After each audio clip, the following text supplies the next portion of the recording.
Eu me chamo Renato. Hoje eu tenho 32 anos e eu vou contar, né, sobre algo que pode acontecer se você fundamentar a sua vida na mentira. Bem, eu sou evangélico.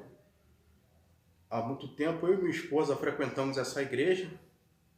Só que essa igreja tinha um pastor com uma conduta no mínimo questionável. Muita gente já tinha me falado sobre isso também, que esse pastor já tinha casado mais vezes e segundo isso aí, ele terminou seu casamento assim do nada, por causa de meio dando a entender que ele enjoou da mulher e quis outra, né? E eu não acreditei, não levei fé em nada disso que eles falavam. Aí, o que aconteceu? Eu tô lá na igreja e eu vejo esse pastor com muita brincadeirinha no mínimo sem graça com as varoas, né? E com os varões também ele meio que pegava pesado com algumas brincadeiras. Eram umas piadinhas sem graça, sem noção que ele fazia. Eu vi até que ele dava tapa na bunda das varoas, até isso ele fazia.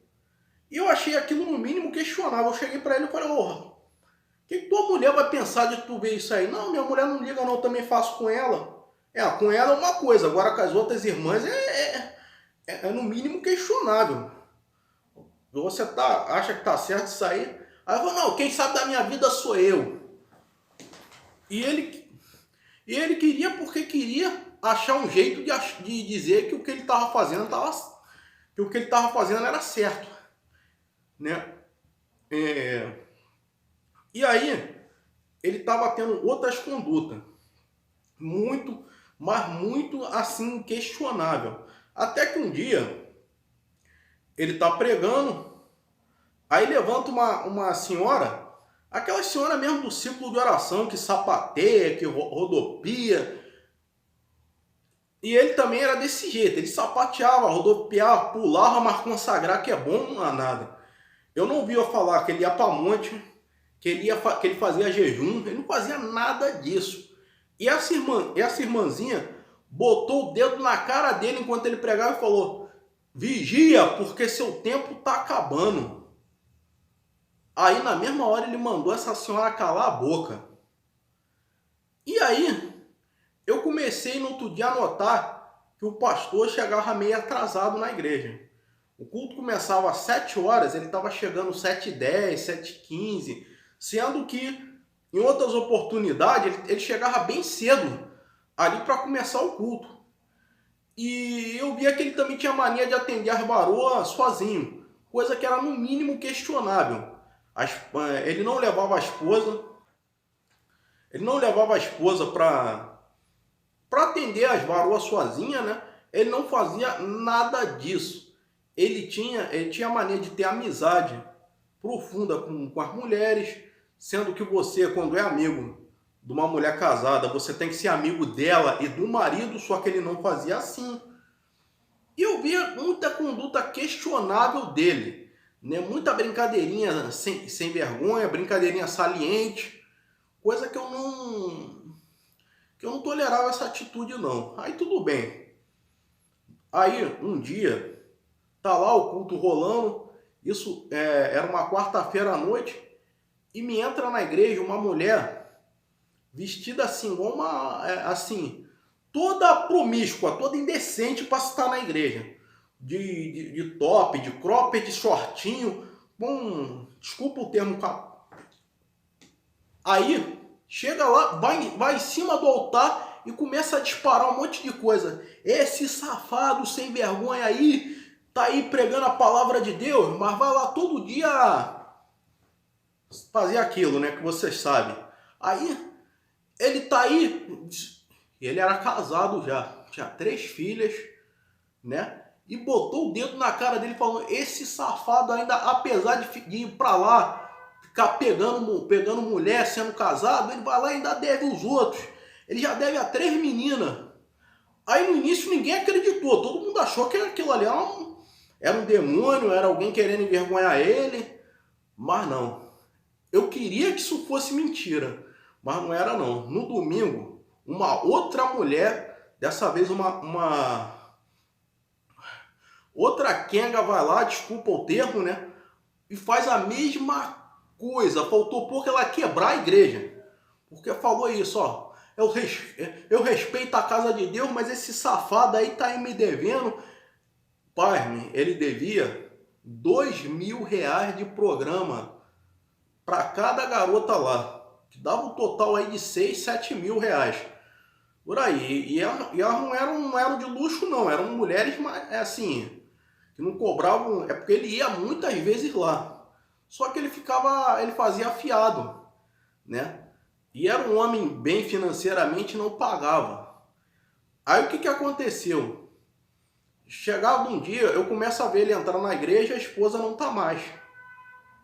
E aí, eu via que ele tinha um jeito muito vulgar também de falar, né? Antes disso. Ele tinha mania de falar. Ele falava, antes de acontecer esse incidente lá, no meio das pregações, ele soltava uma, dizia que tudo que acontecia lá, como se ele tivesse, se ele frequentasse, né? Falava as coisas assim, prazer a gente tem com cavalona, com não sei o que, coisa do tipo. Lá no, falava até o nome do lugar, como.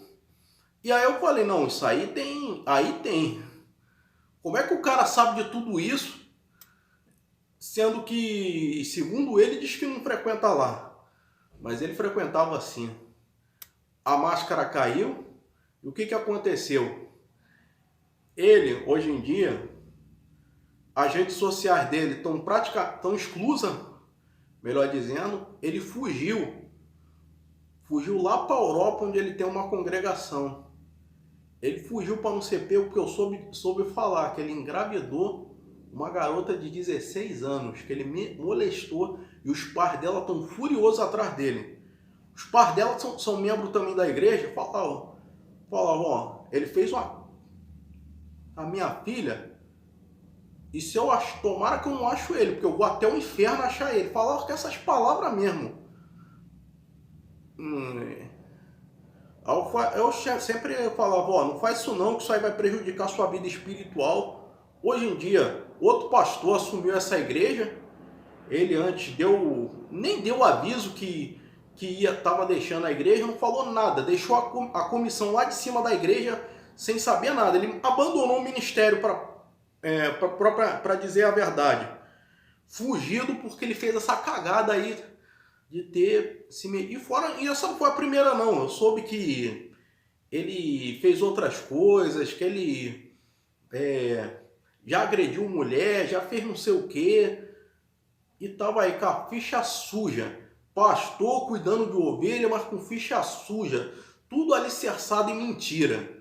E quando ele tava lá, parecia que as coisas não fluíam, parecia que o culto ficava vazio da presença de Deus. Parecia que ficava tudo. Parecia que as coisas não davam. Assim, parecia que o Espírito Santo estava longe dali. Quando esse novo pastor assumiu a igreja, tudo voltou a ser como era.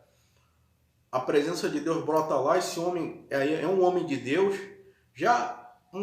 quase um senhor, já está com 52 anos, já é um pastor experiente, né? Ele é muito, muito amigo meu, não é só meu pastor, mas é muito meu amigo também. Quando eu preciso de oração, ele me atende. Quando ele é sábio nas coisas, quando uma irmãzinha precisa de um abraço, ele vem e chama a esposa dele para dar esse abraço. É assim que ele faz. É um homem muito sábio, né? Totalmente diferente desse aí que deixou a igreja em maus bocados. E é isso, quando você fundamenta a sua vida na verdade, você só tem a ganhar com isso. Mas se fundamentar em mentira, você só tem a perder. Fala pessoal, belezoca? Agora quem está falando é o Carlos Blanco. Bem, que situação foi essa, hein? Gente, como diz o filósofo Darman, não há nada no escuro que não encontre a luz. É o que aconteceu. Esse cara achou que ia ter relacionamento fora do casamento e ninguém ia saber. Mas o que aconteceu? Deus foi tão bom que levou a prostituta, a Kenga, lá na igreja para mostrar quem ele era. Não que Deus envergonhe os outros, mas Deus não quer ninguém sujando o altar da igreja. E esse homem estava ali, sujando o altar da mesma fonte. Não pode jorrar água salgada e água doce, ou água limpa e água suja, né? E era o que ele estava fazendo. Ele estava querendo ter a vida promíscua dele lá fora, com os seus atos sexuais fora do casamento, e em cima do altar pregando. Gente, não tem como fundamentar nada em mentira. Tudo que é construído em mentira, em coisa errada, um dia cai, um dia se arrebenta. É como edificar casa em areia. Pô, você edifica a casa na areia, é muito fácil. Você constrói, você cava um buraco lá com a própria mão, enfia ali as vigas, né? Tampa, faz com a própria mão. Agora na rocha não, na rocha é difícil. E assim é edificar sua vida espiritual na mentira. Edificar a casa na areia. Quando você edifica a sua casa na areia, vem o vento, derruba. E foi o que aconteceu com esse homem. Ele prejudicou sua vida espiritual. Eu espero que ele se arrependa um dia, porque a coisa não tá boa para você não. Você fugiu, você fez um monte de coisa errada que prejudicou sua vida espiritual. Primeiro, você casado se envolveu com prostituta. Segundo, você engravidou uma menor, uma garota de 16 anos. Eu não sei, cara, me diz, o que você tem na cabeça para fazer uma besteira dessa? Cara, eu teria vergonha de frequentar a tua igreja. Na boa, porque o que você fez aí. E é isso. E acredito eu que você perdeu muito membro depois disso. Imagina, você tá lá vindo um culto, dando glória a Deus, aleluia, e de repente chega uma quenga e bota o dedo na tua cara dizendo que tu tá devendo ela. E você pediu o serviço, não pagou, foi outro erro e você fugiu. Como todo covarde faz. Foge. Mas cedo ou tarde a justiça de Deus não falha não. Deus é amor, mas ele é justiça também. E você, não estou desejando mal para a sua vida, pelo contrário, eu quero que você se arrependa, mas se você não se arrepender, é certo, você vai pagar por isso. Eu não estou desejando mal para você, mas é aquilo, porque você fez um monte de coisa errada aí que sujou sua vida espiritual, sujou teu ministério. Hoje em dia você não sobe num púlpito nem se as pessoas quiserem. Acho que nem o pastor mais herege do mundo vai te chamar, porque tu fez um monte de cagada, de besteira aí que sujou tua vida espiritual. Cara, você, infelizmente, você não é digno nem de... Você tá igual uma pessoa que precisa ser ganho para Jesus, com título de pastor ainda. Gente, curtam, comentem, compartilhem essa história. Diga aqui embaixo o que você achou da atitude dele. E se a Kenga tem invadido a igreja lá para falar besteira não, né? Cobrar o que era de direito dela, se foi certo ou não. Comenta aqui embaixo sobre isso. Como eu venho dizendo, eu prometo melhorar a cada dia. Abração aí Priscila Sansi, Maria Blaia, Maria Angélica, Paula Balt, Silvia Martins, todos aí que me acompanham nas histórias. TV Golias também. Foi um prazer estar na semana passada com você. Espero estar outras vezes aí, se Deus nos permitir. E entre outros mais, é isso aí. Fiquem com Deus e até a próxima.